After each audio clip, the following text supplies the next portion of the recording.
العليم من الشيطان اللعين الرجيم. بسم الله الرحمن الرحيم. الحمد لله الذي هدانا لهذا وما كنا لنهتدي لولا أن هدانا الله. لقد جاءت رسل ربنا بالحق والصلاة والسلام على النبي الأمي الخاتم لما سبق والفاتح لمن ولق المعلن الحق بالحق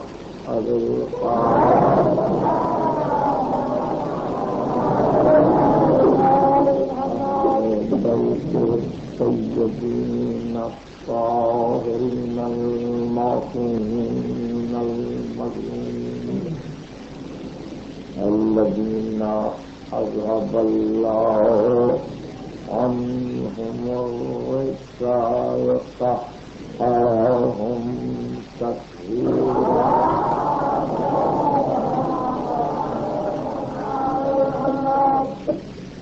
أما بعد فقد قال الله سبحانه وتعالى في محكم كتابه الحكيم وسواء عليهم أأنذرتهم أم لم تنذرهم لا يؤمنون.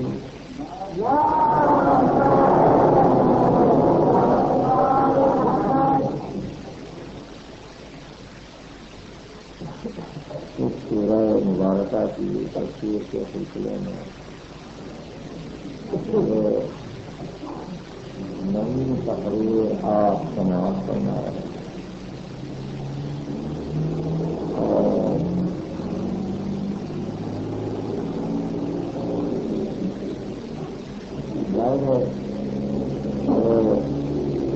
جو کچھ کہا جا رہا ہے وہ انہی حدود میں ہے کہ جہاں آپ رہبری کرے اور شاطف نفس معصوم بنے. اس کے حد پر کہیں کسی مقام پر تفسیر کی گنجائش نہیں. تذکرہ انذار و نذارت کا ڈرانا، انسانوں کو ڈرانا، یعنی وہ انسان جو یہ جانتا ہے کہ میں خود کسی آنے والی بلا کے دفع کرنے پر قادر نہیں ہے، اور دوسرے یہ بھی نہیں جانتا ہوں کہ کون سی بلا آنے والی ہے. تو ایسا انسان کے لیے خوف لازم ہے. تو خوف دل میں رکھتے اس قادر علی الاطلاق کے لیے جس کے علم میں یہ ہے کہ بلا کب آ رہی ہے، جس کی قدرت میں یہ ہے کہ بلا کس طرح ٹل سکتی ہے. اور وہ انسان جو یہ سمجھے کہ کوئی بلا آ جائے میں قابو پاؤں، جو یہ سمجھے کہ میرے وسائل اتنے زیادہ ہیں کہ کوئی مصیبت میرے پاس نہیں آ سکتی، وہ اور کیا کہا جائے بدل کے مظاہر. اس لیے کہ نہ وہ یہ دیکھ سکتا ہے نہ سمجھ سکتا ہے کہ بیماری کون سی آئے گی، نہ وہ یہ جان سکتا ہے کہ موت کب آنے والی ہے، نہ وہ یہ جان سکتا ہے کہ بجلی کہاں سے ہونے والی ہے، نہ وہ یہ جان سکتا ہے کہ کس طرح آفات کے عرضی و سماجی ہوتا ہیں۔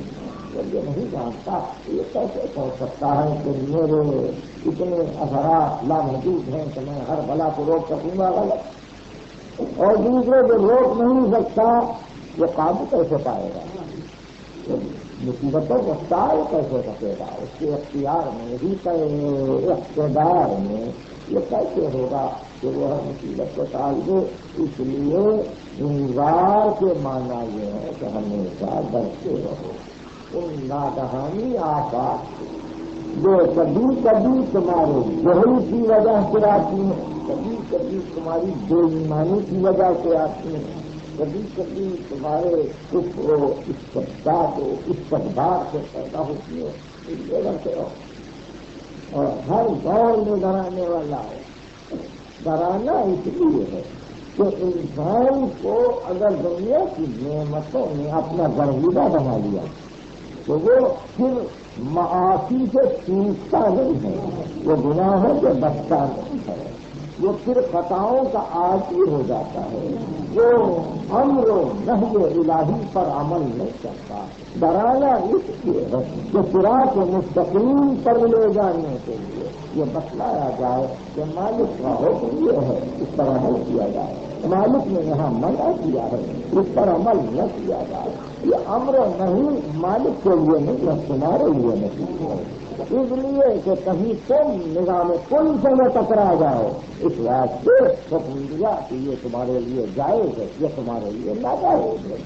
اگر تم جائز اور ناجائز کو نہ پہچان سکو تو یقیناً نظام کل سے ٹکرا جاؤ گے، اس لیے ڈرانے والے کی ضرورت ہے۔ اس طرح سے امر نہیں پر عمل نہیں کیا تو تم خود تباہ ہو جاؤ گے، تم خود برباد ہو جاؤ گے، اور یہی وجہ ہے کہ ڈرانے والا فرق کر کے بتلاتا ہے کہ دیکھو یہ حق ہے، یہ باطل ہے، یہ درست ہے، یہ بد ہے، یہ خیر ہے، یہ شر ہے، یہ اچھا ہے، یہ برا ہے۔ جہاں سارے فرق ایک جگہ جمع ہو جائیں اس کو فرقان کہتے ہیں، اور جہاں فرقان آ جائے اس کی تعریف یہ ہے، یاد رکھیے سورہ فرقان کی پہلی آیت بسم اللہ الرحمن الرحیم تبارک الذی نزل الفرقان علی عبدہ لیکون للعالمین نذیرا۔ مبارک ہے وہ، بابرکت ہے وہ جس نے فرقان کو اپنے عبد پر نازل کیا تاکہ وہ عالمین کے لیے ڈرانے والا بنے۔ آپ نے دیکھا نظارت بھی عالمین کے لیے ہے، اگر رحمت عالمین کے لیے، جہاں عالمین کے لیے رحمت بناتے ہیں وہاں عالمین کے لیے نذیر بھی بناتے ہیں۔ رحمت بغیر نظارت نہیں، نظارت بغیر رحمت نہیں۔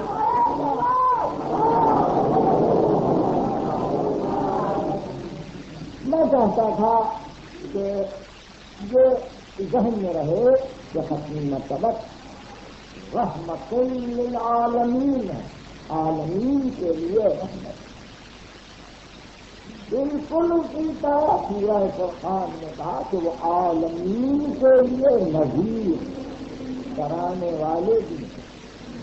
دونوں صفتیں ذات خاتم میں ایک جگہ کر دی گئی، اور اس طرح اس پیغام کو قیامت تک کے لیے محفوظ کیا گیا ہے، مگر ایسے پیغمبر کو بھی ارشاد ہوتا ہے تو حقیق اب برابر ہے، تم ڈراؤ یا نہ ڈراؤ، جو ایمان لانے والے ہیں۔ تو اب مفسرین نے بڑی ساری شروع کی کہ آخر وہ کون ہے کہ جس کو عالمین کے لیے جو نبی بن کر آیا ہے نہ ڈرا سکتا ہے، نہ جو عالمین کے لیے رحمت بن کر آیا وہ راہ حق پر لا سکتا ہے۔ وہ کون؟ ظاہر ہے کہ قرآن نام نہیں لیتا، مگر جس نے یہ دعویٰ کیا تھا کہ اگر کہو تو ہر آیت کی تنظیم بتلا دیں کہ کس کے لیے کون سی آیت نازل ہوئی، اور اگر چاہو تو یہ دفتر حاضر ہے لیے کہ جہاں جس کے لیے آیت نازل ہوئی میں نے لکھ لیا قرآن نے اضافہ نہیں کیا ہے، قرآن نے اضافہ نہیں کیا ہے، مگر میں نے اس صورت تنزیل کو لکھا ہے۔ قرآن اپنی اصلی حالت میں موجود ہے، مگر اس کے ساتھ یہ شرح بھی موجود ہے، اگر چاہو تو لے لو، مگر انکار کرنا ان کے لیے لازم تھا، انکار کرنا ان کے لیے لازم تھا، جو نہیں چاہتے تھے کہ قیامت تک کے لیے یہ امور واضح ہو،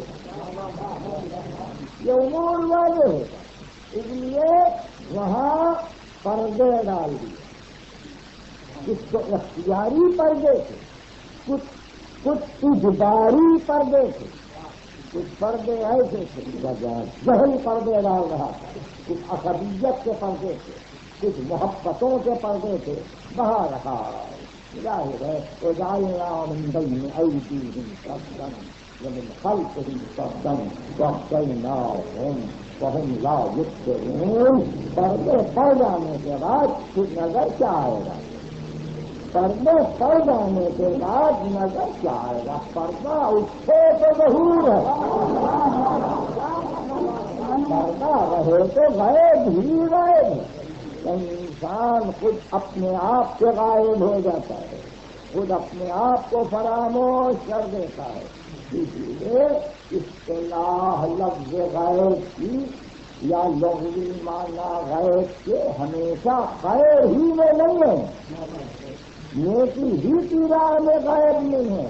متکبر انسان خود اپنے نفس سے اپنے آپ کو غائب رکھنا چاہتا ہے، نہیں چاہتا کہ اس کا شعور ظاہر ہو جائے، نہیں چاہتا کہ اس کا باطن ظاہر ہو جائے، تو ہر جگہ غائب ہے، ہر جگہ غائب ہے، خیر میں بھی ہے، شر میں بھی ہے، نیکی میں بھی ہے، بدی میں بھی ہے، اور اگر کوئی اعتراض کرے تو آپ شیطان کا پتہ پوچھیں، کوئی اعتراض کرے تو شیطان کا پتہ پوچھنے سے کہاں رہتا ہے، کتنی ہوئی ہے شر کی طاقت، کتنی ہوئی ہے شر کی طاقت، اور پھر اتنا قریب ہے، اتنا قریب ہے کہ ہر شخص یہی کہے گا اعوذ باللہ من الشیطان الرجیم، کہیں ہو کسی مقام پر ہو تو اتنا تو پوچھے کہ ایک مخلوق آنے واحد میں ہر جگہ کیسے پائی جاتی ہے، ایک مخلوق آنے واحد میں ہر جگہ کیسے پائی جاتی ہے، ہر شخص شیطان کا نام لے، جو بہت جائے کہے کیا کریں شیطان نے بہتا دیا، کیا یہ ملعون رہتا کہاں، اس مقام پر رہتا ہے، کتنا قریب ہے آپ کے نفس سے، آپ کے قلب سے، آپ کے رگ حیات سے کتنا قریب ہے کہ آج تک کوئی بتلا نہیں سکا، ظاہر میں کوئی ناک نقشہ بھی نہیں جانتا ہے کہ صورت کیسی ہے، شکل کیسی ہے، مگر اتنا ایمان ہے، اتنا یقین ہے شیطان کے وجود پر ہر مذہب والے کو، ہر دیندار کو اتنا یقین ہے شیطان کے وجود پر کہ وہ انکار ہی نہیں کر سکتا۔ اس لیے اگر کوئی کہے کہ یہ قرآن ہدایت ہے متقین کے لیے، الذین یؤمنون بالغیب، وہ لوگ جو غیب پہ ایمان رکھتے ہیں، اب وہ غیب خیر میں ہو یا غیب شر میں، ایمان رکھنا ضروری ہے۔ اگر ہدایت کی طاقتوں پر ایمان رکھنا ہے تو گمراہی پھیلانے والی طاقتوں پر بھی ایمان رکھنا پڑتا ہے کہ معلوم نہیں کون کہاں لے جائے۔ اور پھر یہی وہ منزل ہے کہ جہاں پردے پڑ گئے وہاں نہ آنکھیں کام کرتی ہیں، نہ کان کام کرتے ہیں، نہ دل کام کرتا ہے، اس لیے تو حجاب اندر حجاب اندر حجاب، کتنے حجاب ہیں۔ ارشاد ہوا لقد ذرأنا لجہنم کثیرا من الجن والانس، ہم نے جہنم کو بھر دیا ہے جن و انس کی اکثریت سے، کیوں؟ لہم قلوب لا یفقہون بہا، ان کو دل ہیں مگر فہم نہیں ہے، لہم اعین لا یبصرون بہا، ان کو آنکھیں دی گئی ہیں مگر دیکھتے نہیں ہیں. لہم آذان لا یسمعون بہا، ان کو کان دیے گئے مگر وہ سنتے نہیں ہیں. اولئک کالانعام بل ہم اضل، یہ حیوان ہیں، حیوانوں سے بدتر ہیں.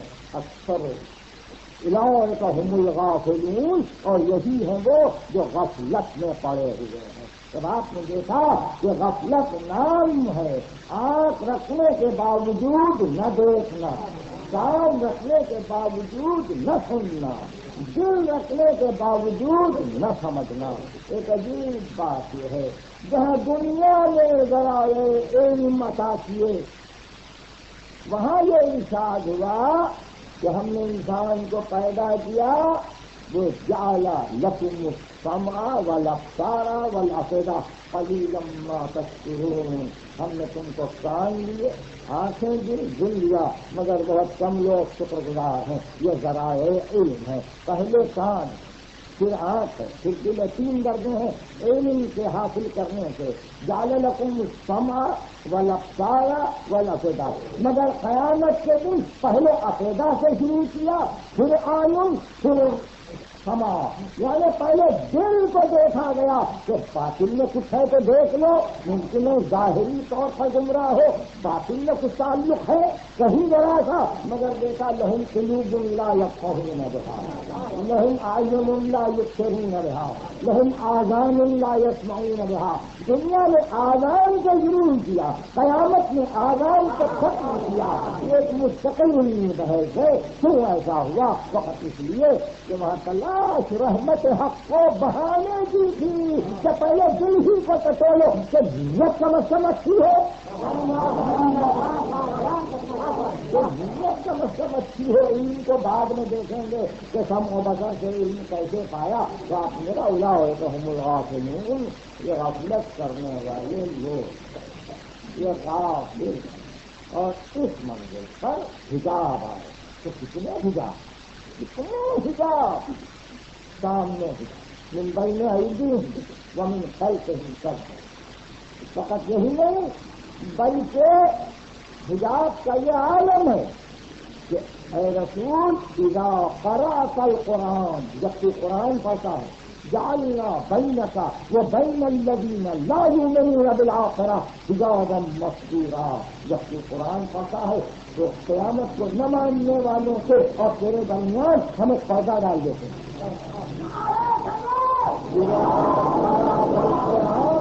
جعلنا بینک وبین الذین لا یؤمنون بالآخرۃ حجابا مستورا. اے پیغمبر جب تو قرآن پڑھتا ہے تو تیرے اور آخرت کو نہ ماننے والوں کے درمیان ہم حجاب ڈال دیتے ہیں. کہ قرآن پڑھ رہا ہے اور یہ حجاب ہے. ایسا فکر بلند ہو، قرآن حجاب بن جاتا ہے کافر کے لیے، حق حجاب بن جاتا ہے باطل پرستوں کے لیے. اور سمجھنے کی کوشش کیجیے، کسی نیک آدمی نے بار بار روک کے کہا یہ نیکی کرو، دیکھو یہ غلط راہ نہ چلو.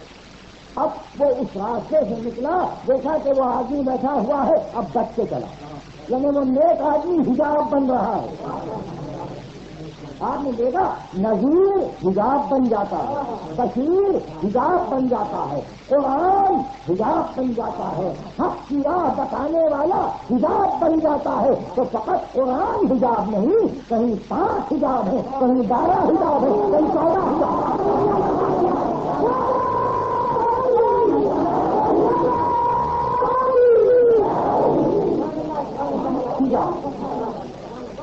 میں آپ سمجھ گئے اگر قرآن خود حجاب بن رہا ہے ان کے لیے جو آخرت کو نہیں مانتے، تو پھر جو امر بالمعروف کر رہے ہیں وہ 5 ہیں، 12 ہیں، 14 ہیں، حجاب ہے. حجاب ہے. جہاں حجاب آ گیا وہاں پہچانتے کیسے، جانتے کیسے. جب نظر جائے گی تو اسی منزل پر جائے گی کہ جہاں دنیا کے تعلق سے گفتگو ہو، جہاں سلطنت کے تعلق سے گفتگو ہو، جہاں جہاں ہو جلالے زندگی کے تعلق سے گفتگو ہے وہیں نظر جائے. اگر سرکار رسالت خندق سے رک جاتے خیبر سے رک جاتے اور اگر مکہ فتح نہ ہوتا مکہ اگر فتح نہ ہوتا تو تاریخ اسلام کچھ اور ہوتی. تاریخ اسلام کچھ اور ہوتی. مگر جب خیبر اور بدر و احد و خندق کے بعد مکہ فتح ہوا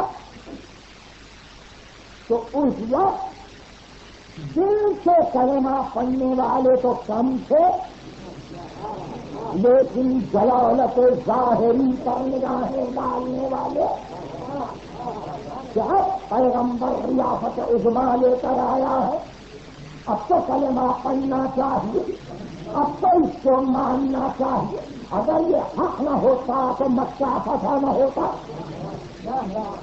اس استدلال سے ابو سفیان نے اپنے ایمان کا اعلان کیا. ابو سفیان نے اپنے ایمان کا اعلان کیا. پہلے تو اس نے حضرت عباس ابن عبد المطلب رسول کے چچا سے کہا جب 12,000 کا لشکر لے کر تیرا بھتیجا آ رہا ہے لقد سارا ملک کا ابن امن کا عظیمہ تیرے چچا زاد بھائی کا یا تیرے چچا کے بیٹے کا مول اب بہت پھیل گیا, بہت پھیل گیا. عباس نے ہاتھ دبا کے کہا ملک نہیں نبوت, ملک نہیں نبوت.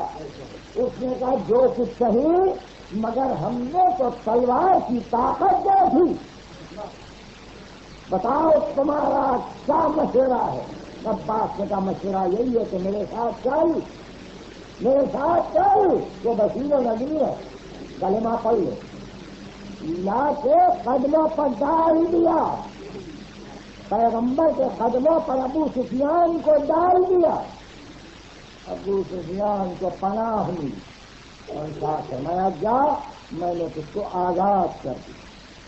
تو جو نگاہیں فتح و جلالت ظاہری کی گرویدہ تھی انہوں نے اسلام کو اس تعلق سے دیکھا. اس کے بعد اسلام پر حجاب ہی حجاب ہے. اور آج تک ابو سفیانی نگاہیں رکھنے والے اسلام کو فقط مملکت کے تعلق سے دیکھتے ہیں, مملکت کے تعلق سے دیکھتے ہیں کہ ملک کے لیے اسلام کہاں تک ضروری ہے. یہ نگاہ وہی ہے. اسلام ملک و مالو ملالو جاہو جلالو بیت المال کے قیام ہی کے لیے نہیں آیا تھا. اسلام صرف اس لیے نہیں ہے کہ ایک سلطنت قائم ہو. اسلام انسان کی اس بلندی کا نام ہے جہاں انسان تسلیم کی منزل کمال پر پہنچ کر اس پرگتی کا مظاہرہ کرے کہ مولا اب مرضی میری نہیں تیری.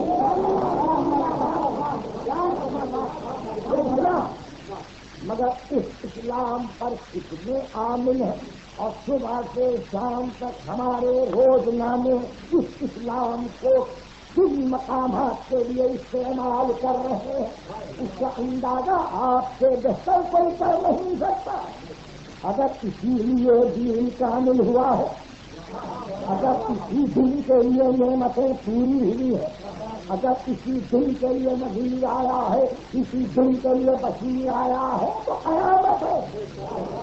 اس لیے کہ یہ دن جو آج آپ دیکھ رہے ہیں ممکن ہے 500 برس پہلے کچھ اور ہو. اگر میری باتوں کو آپ سمجھ سکے تو بہتر ورنہ صراحت بہت مختصر لفظوں میں یوں کہ 500 برس پہلے ساری دنیا میں کوئی جمہوریت کا خواب بھی دیکھ نہ سکتا تھا. ساری دنیا میں شاہی ہی شاہی تھی. کہیں ترکمانستان تھے، کہیں آسمان تھے، کہیں عرب شاہیاں تھے، کہیں عدم شاہیاں تھے، اور وہیں قرآن کے پڑھنے والے پکار کے اپنے بادشاہوں کو قرآن کی آیتیں سناتے تھے کہ یہ قرآن تو ملوکیت کا حامی ہے، یہ قرآن تو ڈیوائن اتھارٹی پر مانتا ہے، یہ قرآن تو آپ کے ورثاء کے مطابق فیصلہ کرتا ہے کہ باپ کے بعد بیٹا ہی تک وارث ہو سکتا ہے. وہ کیا بات ہو گئی کہ نظریات بدل گئے اور آج وہی قرآن کے پڑھنے والے اب یہ کہہ رہے ہیں کہ ہم شاہی کو تسلیم نہیں کرتے تو قرآن بدل گیا یا یہ بدل گئے.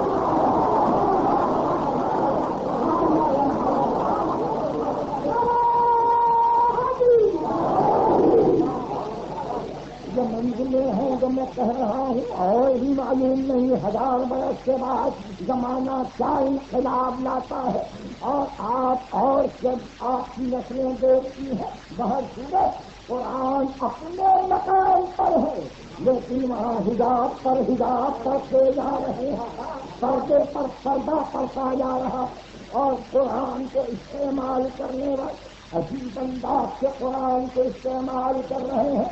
خود بدلتے نہیں، قرآن کو بدل دیتے ہیں. رویت کی درجہ فقیہان حرم دیتا تھی. اب یہیں سے شکایت کی گئی جن کا یہ شعر ہے. حکیم امت فرماتے ہیں خود بدلتے نہیں، قرآن کو بدل دیتے ہیں.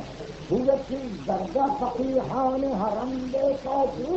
تو قرآن کو بدلتے جن طرح سے ہیں، قرآن کو بدلتے کی طرح سے ہیں. آیت تو ہے اپنے مقام پر، آیت تو ہے اپنے مقام پر. صرف بدلنے کے معنی یہ کہ وہاں سے کچھ لیا، کچھ اپنے نفس سے ملا دیا. بہت غور سے سنیے، کچھ وہاں سے لیا، کچھ اپنی تعلیم ساتھ کر دی، کچھ وہاں سے لیا، کچھ اپنے معانی و مفاہیم کو ملا دیا. دونوں کو ملایا ایک نئی صورت پیدا ہو. جنگ جمل سے روس کے جانے والے کو امیر المومنین نے کہا میں جان رہا ہوں کہ تو امت کا سامری ہے، جان رہا ہوں کہ تو امت کا سامری ہے. یہ وہی ہے جس نے کہا تھا کہ سارے افکار اللہ تک لے جانے والے جو مجھ سے متصل ہیں وہ میں نے علی سے حاصل کیے ہیں. یہ وہ شخص ہے جس کو علی سامری کہتے ہیں، جس کو علی سامری کہتے ہیں. سنا کہ کہا کہ یہ امت کا سامری ہے. سامری کے متعلق قرآن کیا کہتا ہے؟ یہ سورہ طٰہٰ کی آیتیں ہیں. 20واں سورہ. قال فما خطبك يا سامری. لوگوں نے پوچھا سامری آپ کا ارادہ کیا؟ ارادہ اس میں میرا ارادہ کچھ، میرا ارادہ کچھ. میں نے بصرت بما لم يبصروا به. میں نے کچھ دیکھا جس کو اور لوگوں نے نہیں دیکھا. تو قبضہ ہوئی گئی. میں نے کچھ دیکھا جس کو اور لوگوں نے نہیں دیکھا. تو قبضہ من اثر رسول. میں نے اثر رسول سے ایک مٹھی لے لی. فنبت کہا اس کو میں نے گوشالے میں ڈال دیا. گوشالے میں ڈال دیا تو گوشالہ آواز دینے لگا. مٹھی اثر رسول سے لی. واقعہ یہ بیان کیا جاتا ہے کہ جب فرعون کو غوث کیا جا رہا تھا تو ملک مقرب گھوڑے پر آگے تھا. سامری کی نظر پڑی کہ جب گھوڑا پاؤں کو اٹھاتا ہے تو اس کے پیر کے نیچے کی مٹی اچھلتی ہے اور اس سے کچھ آواز آتی ہے. وہ کہتا ہے کہ میں نے کچھ مٹی لے، مٹھی بھر مٹی لے، اس کو گوشالے میں ڈال دیا. سامری وہ ہے جو اثر رسول کو لے کر اپنی خواہش کے اعتبار سے کسی نے ملا دے.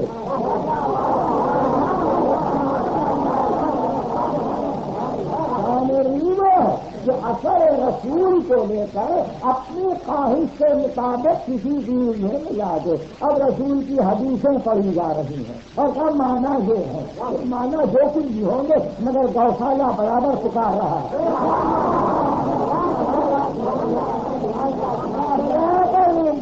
آواز دے رہا ہے اور اسی لیے آواز دے رہا ہے کیونکہ وہاں سے لیا کچھ ملا دیا. تو اسی طرح جب امیر المومنین سے یہ پوچھا گیا کہ مولا یہ شبہ کو شبہ کیوں کہتے؟ شبہ آپ کو شبہ ہوگا، شبہ کو شبہ کیوں کہتے ہیں؟ اس لیے کہ حق کی سبیل ہے، حق کی سبیل بناتا ہے، یہ شبہ ہے. تو بالکل اسی طرح اثر رسول سے کچھ لیا، اس نے کچھ ملا دیا. اب گوشالہ پکارتا چلا اور اس طرح سے ایک نئی بات پیدا ہوگی. دنیا نے سوچا ایک نیا فلسفہ سامنے آیا، ایک نیا نظام سامنے آیا، مگر کہاں ہے وہ عدل پسند طبیعت جو اثر رسول کو اپنے مقام پر رکھے اور جہاں آمیزش اپنی طرف سے نہ ہو. امیر المومنین سے کسی نے پوچھا کہ مولا ختمی مرتبہ کے لیے ہم پر کتنا احترام واجب ہے؟ یہ باتیں یاد رکھنے کی کتنا ایک بات ہمارا وہ احترام تو آئے درود میں ہے، کلام معصوم ہے، وہ احترام تو آئے صلوات میں ہے. لیکن ایسا نہ سمجھ سکا میں میں آئے صلوات میں ایک ظاہر ہے ایک باطن، آئے درود میں ایک ظاہر ہے ایک باطن ہے. صلو علیہ ہے ظاہر ہے، تو سلموا تسلیما باطن ہے. دنیا ظاہر سے غریب باطن کو ماننے کے لیے آئے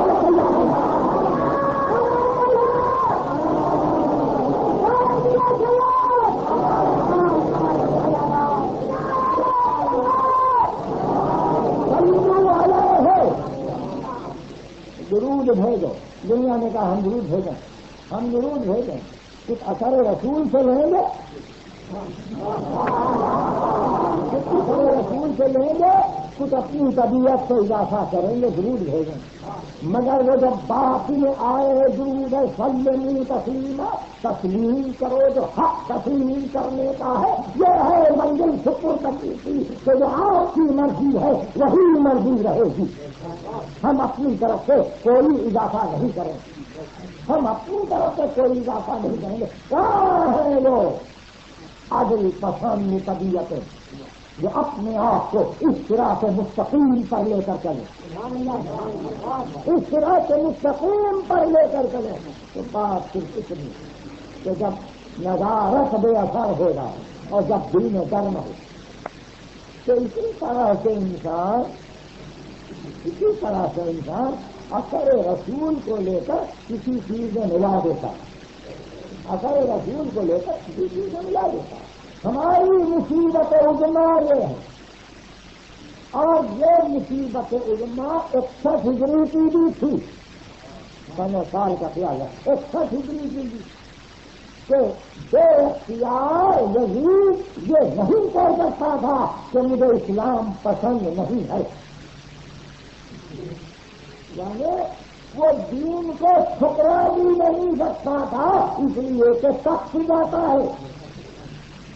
وہ دین پر عمل بھی نہیں کر سکتا تھا اس لیے کہ اس کی فطرت آزاد ایک ایسی زندگی چاہتی تھی کہ جو اسلام کی گرفت سے باہر ہو.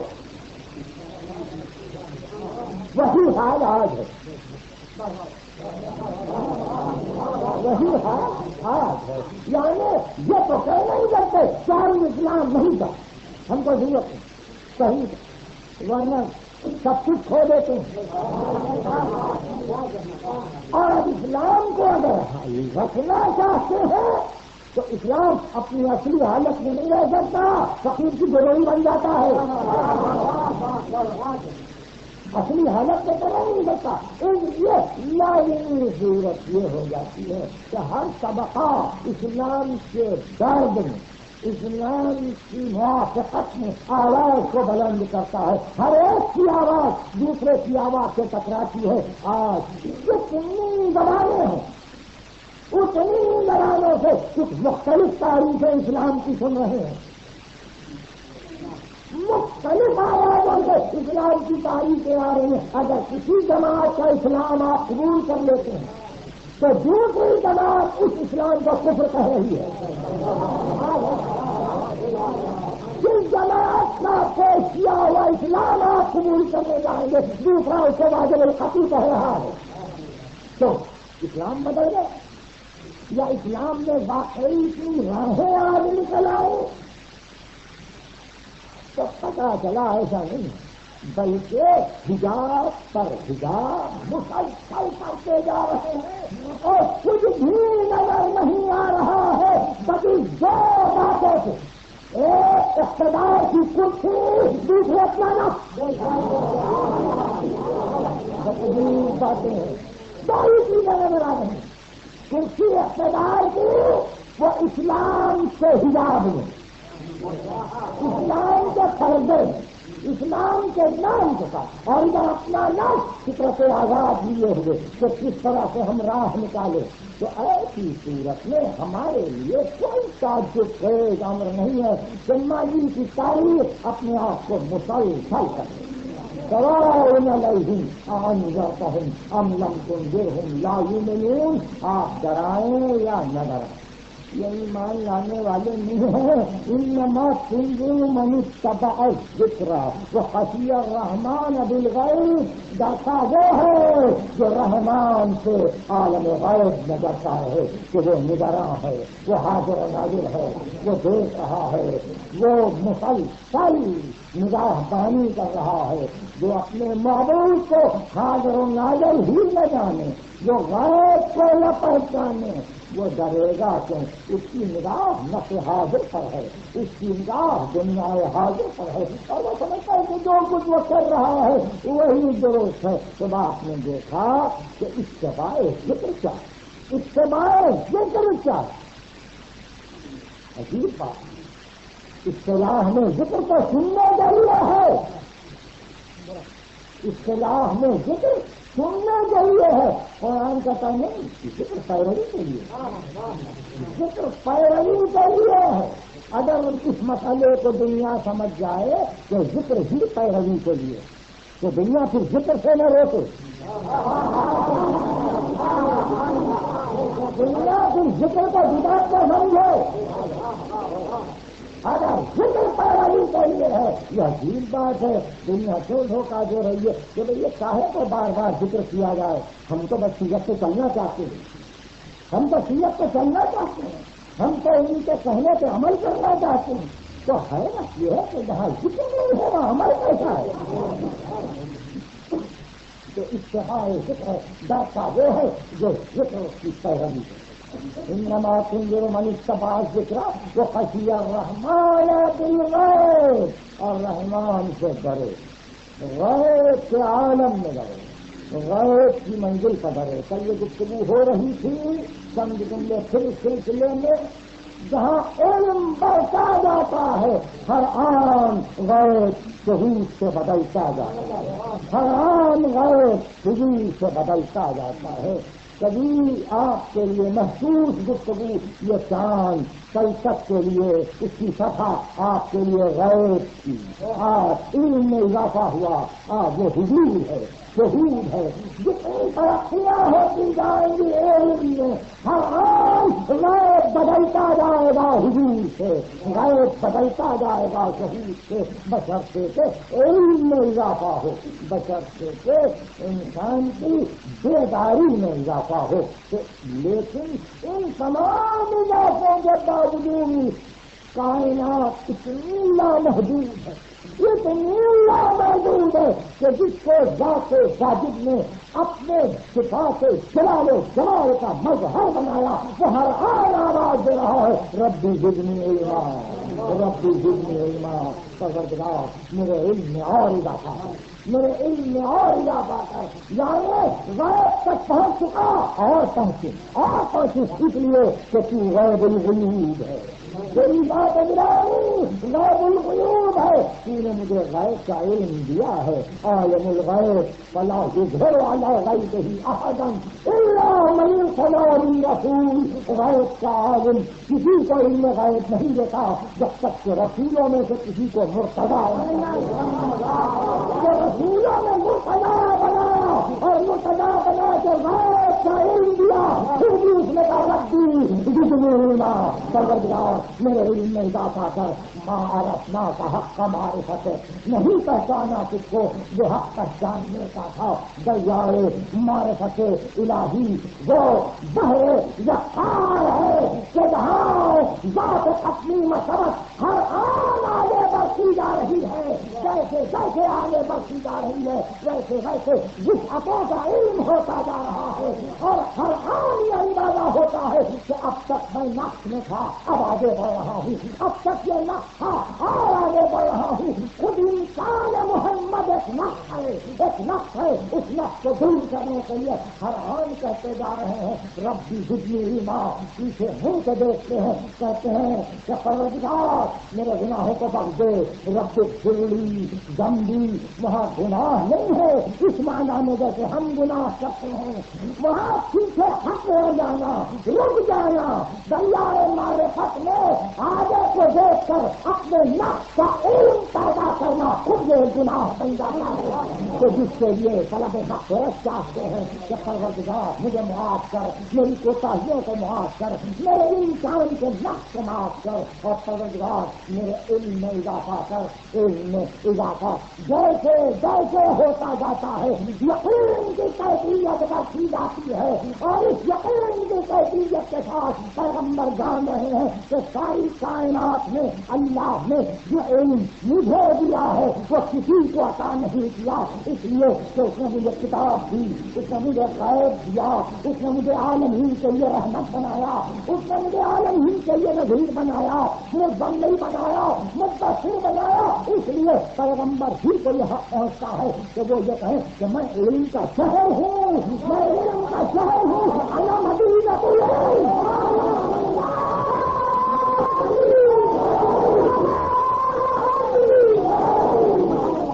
پیغمبر سے کسی کو یہ حق نہیں پہنچتا کہ کوئی یہ کہے کہ میں شہر ہوں۔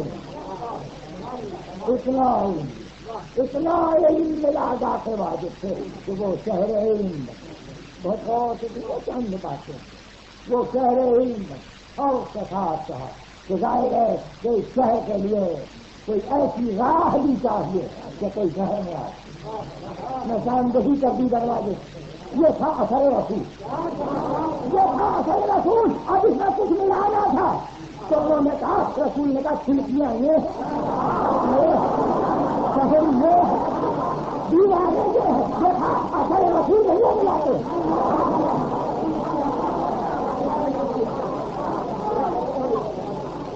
اس طرح سے اگر آپ کی نظر حدیثوں پر ہو تو اس وقت پتا چلے کہ یہ اختلاف احادیث کیا ہے، اختلاف احادیث کیا ہے۔ یہ جو 7 لاکھ حدیث ہے حضرت محمد بن اسماعیل بخاری رحمۃ اللہ علیہ کی نظر سے گزری، جس میں سے انہوں نے کچھ ہزار چن لیے، کچھ جو 5 سے زیادہ نہیں ہے، آخر وہ سب کیا تھا؟ یہ اسی میں کافی کی گفتگو نہیں ہے، اسی میں کافی کی گفتگو نہیں ہے، ملا یادوں کی گفتگو نہیں ہے، یہ ایک ہی انسان کی گفتگو ہے کہ میں نے 7 لاکھ حدیثیں دیکھی، اس نے چن لیا ہے مقررات کو ہٹانے کے بعد 2300 رہ جاتی، 7 لاکھ میں کیا تھا، کہا تھا یا نہیں کہا تھا، پیغمبر کا ارشاد تھا کہ نہیں تھا؟ ایسا تو ناممکن ہے کہ کوئی آدمی پیغمبر کا حوالہ دے کے جو چاہے کہہ دے، نہیں، کچھ صحیح ذرا سا کچھ لیا سن کر اور اپنی طرف سے بہت کچھ ملا بہت کچھ ملا اور بصیرت رکھنے والی نگاہ نقاد نگاہ ہی نے رجال میں اس کو برداشت نہ کر سکی وہ کوئی سمجھدار مسلمان ان باتوں کو برداشت نہیں کر سکا. انہوں نے کہا ہم اس حدیث کو نہیں مانتے. سنا جب علم رجال کے علماء کے پاس یہ حدیث آئی کہ کیا پیغمبر نے یہ کہا تھا کہ میں علم کا شہر ہوں اور یہ کھڑکیاں ہیں. ارشاد فرمایا یہ جعلی حدیث ہے, پیغمبر نے یہ نہیں کہا. اس سے تمام متفق ہو گئے, پیغمبر نے یہ نہیں کہا. کیوں بنایا؟ فقط اس لیے بنایا کہ شاید اس طرح کی گفتگو اقتدار وقت خوش ہو یا جن کی اہمیت کی جا رہی ہے ان کی اہمیت بڑھ جائے. آپ نے ان کی اہمیت بڑھ جائے.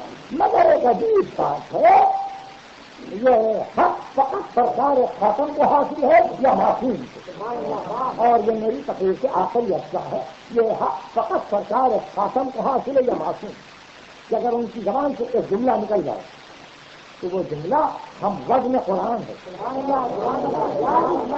وزن قرآن ہے. نتیجہ یہ کہ اگر اس میں کہیں بھی اگر کسی نے ذرہ برابر بھی بڑھانے کی کوشش کی تو پھر وہ پیوند صحیح نہیں ہوتا. وہ پیوند صحیح نہیں ہوتا, وہاں جوڑ صحیح نہیں ہے. یعنی فوری معلوم ہو جاتا ہے کہ یہ کوشش کی طرف ہے, یا معصوم کے کلام میں اضافہ کر کے دیکھیے یا حکیم مطلب کے کلام میں اضافہ کر کے دیکھیے. گنجائش نہیں ہے. اس لیے کہ کلام حکیم کا وہی ہے کہ جملہ نکلے تو پھر جملہ اپنی معنویت کو ختم کر دے.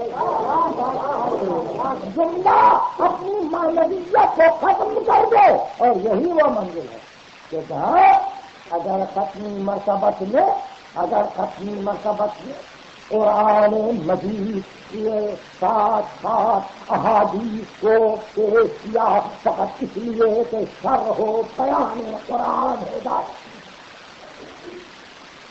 تو ایسی منزل قرآن پکار رہا ہے کہ خالق میں نہ عبودت ہے نہ بلوغت ہے نہ سبب ہے نہ نسب ہے.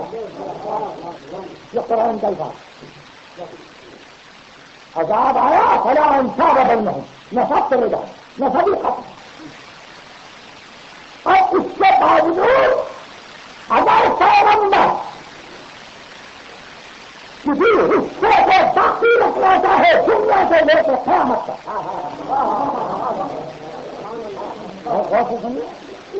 تو اس کے لیے عجیب منزل ہے.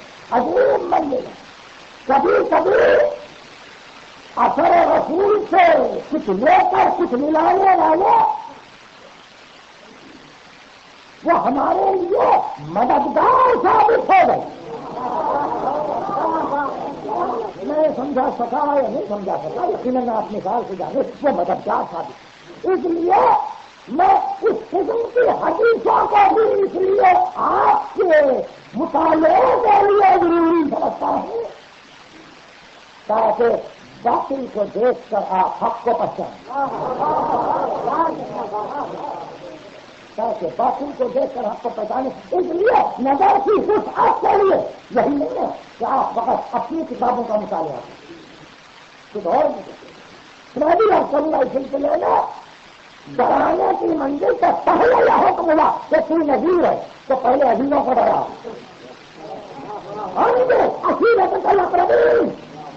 پہلے خلافت داروں کو. رسول نے اپنے عزیزوں کو بلایا اور کہا کہ میں ہوں ڈرانے والا, میں ہوں اللہ کا رسول. تو اب صحیح مسلم نے اس حدیث کو کس طرح سے لکھا, صحیح مسلم نے اس حدیث کو کس طرح سے لکھا ہے کہ جب آئے نظارت پہلے آئی تو پیغمبر اسلام پکارنے لگے اور آواز دی کہ اے محمد کی بیٹی فاطمہ, میں تم کو آتش جہنم سے نہیں بچا سکتا, آؤ اللہ سے مانو. کوئی لیکن الفاظ 3 مرتبہ آواز دی، 3 مرتبہ، ارے محمد کی بیٹی فاطمہ، میں تم کو جہنم کی آگ سے نہیں بچا سکتا، اور اللہ سے معلوم نظارے پیدا ہو رہی ہے، کیا ملایا کس طرح سے پیش کیا یہ تو نہیں معلوم، مگر ہمارا کام اس طرح سے چلا کہ اور بیٹیوں میں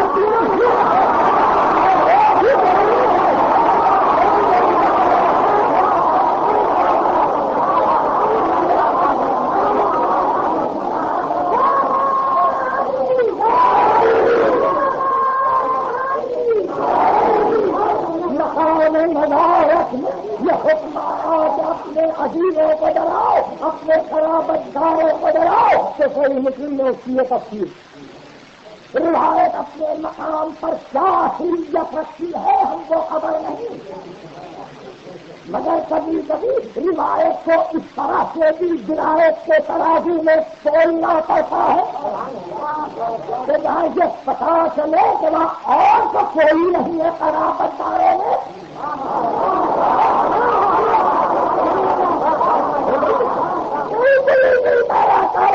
ہے کہ قیامت میں نسب ختم ہے، حسب ختم ہے، قیامت میں سبق ختم ہے، اور ایسی منزل پر مدینہ پہنچنے کے بعد جب انصار کو مہاجرین سے ملایا اور ایک کا ہاتھ ایک کے ہاتھ میں لیا اور یہ کہتے چلے تو اس کا بھائی ہے اور تو اس کا بھائی ہے اور یہ تیرا بھائی ہے، تو سب یہ کہتے ہوئے کہ دنیا میں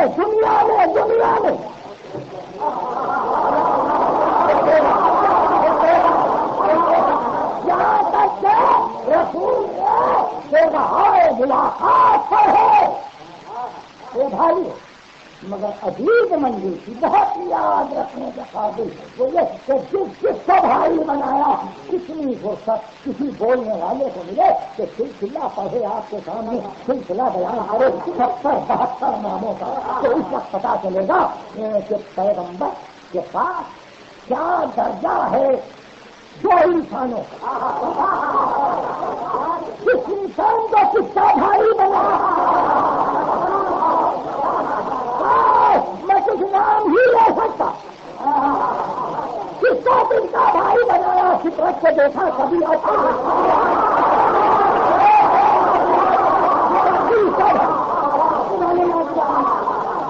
تاریخوں کو دیکھ کے آپ نام نکال لیجیے کہ کس کا کون ساتھ دے گیا اور کس کا کس کو بھائی بنایا گیا، اور اس طرح سے یہ پوری کارروائی ختم ہوئی، اب ادھر علی رہ گئے ادھر رسول،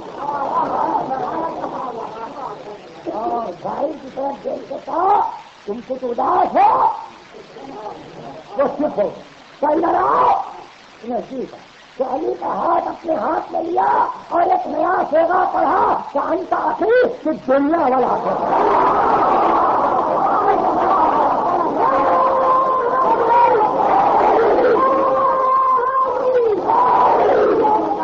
دنیا میں بھی میرا بھائی، آخرت میں بھی میرا بھائی، اللہ کے رسول اس دنیا کی قوت تسلیم، یہ آخرت پر آپ کی نظر گزرات تک کیسے گئی تو یہ وہاں بھی آپ کا بھائی رہے گا،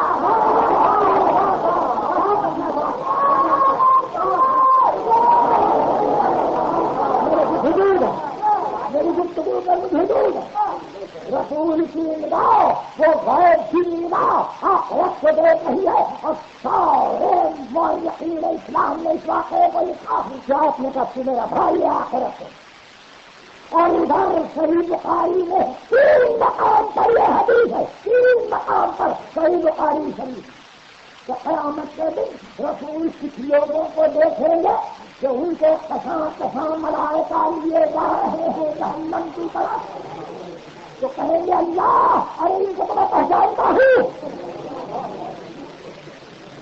اور اس کے بعد ایک عجیب جملہ ہے صحیح بخاری میں جس کے اعادے کی مجھے ضرورت نہیں ہے، ان کو تو میں جانتا ہوں، یہ ساتھ تھے، ہاں ساتھ تھے، مگر اے حدیث تمہارے بعد کیا ہوا، یہ اس کا انجام،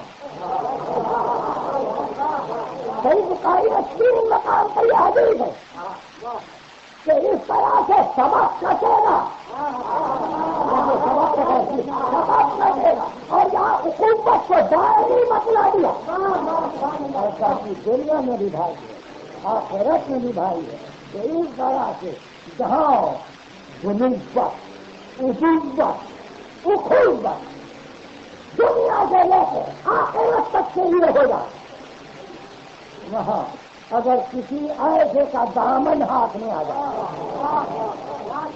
تو دنیا حیران کیوں ہے کہ یہ دنیا علی علی سے کرتی ہے، اسی لیے کرتی ہے علی علی کہ ان کا رشتہ تو دنیا واقع ہے، مسلم ہے، باقی رہنے والا رشتہ ہے، گفتگو ختم ہے۔ میں سے اتنا کہنا چاہتا تھا کہ منزل غائب پر جہاں نگاہ ہے وہاں قیامت تک کے لیے گفتگو ہوتی، قیامت تک کے لیے گفتگو ہوتی، اور انسان دور تک دیکھتا ہے، اور پھر رسول جس کے لیے ایک باب مستقل قائم کیا جائے وہ علم بالغیب کنز العمال کہ غیب پر رسول کا کتنا علم خالی تھا، اور اسی منزل میں علم غیب پر نواسے کو دیکھ کے کہتے ہیں بتائیں کہ امنی بے راسے کا عہدیہ الی یزید، بیٹا میں دیکھ رہا ہوں کہ تیرے سر کو پتن یزید کے پاس لے کے امنی بے راسے کا عہدیہ الی یزید، میں دیکھ رہا ہوں کہ تیرے سر کو پتن یزید کے پاس لے جا رہے ہیں، یزید اسلامی سلطنت کا بادشاہ ہے اور اپنی مسلط پیشین گوئی کر رہے ہیں، پیشین گوئی کر رہے ہیں، کیسا میں دیکھ رہا ہوں تمہارے سر کو تحفتن لے جا رہے ہیں، تحفتن حسین بن علی مدینہ سے چل رہے ہیں۔ ام سلمہ نے کہا فرزند رسول کتنے دن کا سفر ہے؟ تو رو کے کہا یعنی ہم مسافروں کو آنا نہیں، نانا نے کہہ دیا ہے یا سستی وہی بچے، نانی یہ میرے قبر کی مٹی ہے، یہ میرے مکھن کی خاک ہے، اسے محفوظ کر لیں، اور اگر یہ سرخ ہو جائے اس میں لہو آ جائے تو سمجھ لینا نانی نے قتل کر دیا، نگاہ حسین۔ آج شب جمعہ میں اپنے مختصر سے فریضے کو ادا کروں اور آپ کے لیے دعا، حسین بن علی کا قافلہ جا رہا ہے، اس منزل پر پہنچ کے نماز صبح کے بعد 18 برس کے لال نے سلام، 18 برس کے لال نے سلام، بیٹا کہو گے؟ اچھا ہاں بابا، میں نے ایک ڈراؤنا خواب دیکھا، میں نے خواب یہ دیکھا بابا ایک بیابان لق و دق، وہاں آپ تنہا صحرا کے درندے آپ پر حملہ کرتے، بابا میں نے دیکھا کہ آپ کمر سر کے خون، ایسے میں بابا میں نے دیکھا کہ آپ کا بایاں ہاتھ کا تھوڑی دیر کے بعد میں نے دیکھا بابا آپ کا داہنا، بابا میں نے دیکھا کہ آپ کی کمر تھی، میری آنکھ کھل گئی، بابا اس کی تعبیر کیا ہے؟ فرمایا علی اکبر جو صحرائے لق و دق کربلا ہے جہاں میں جا رہا ہوں، جہاں میرے علی جو انصار ختم کیے جائیں گے، وہ بایاں ہاتھ جس کو تم نے سکتے ہوئے دیکھا میرا بھتیجا قاسم ہے، وہ میری کمر کو جو ٹوٹتے ہوئے دیکھا وہ میرا 32 برس کا بھائی ہے، اور یہ کہتے ہوتا ہے چپ ہو میرا بابا، اور وہ آپ کا سیدھا ہے، پھر چپ ہوئے، پھر اقرار کیا تو آپ کا کرسی سے کھڑے ہو کی طرف چلے اور چلے تم نے دیکھا نہیں حکم سن رہی میرے لال چپ ہو،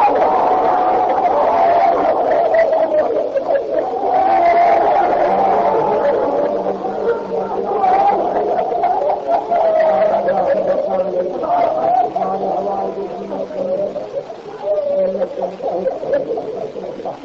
تعریف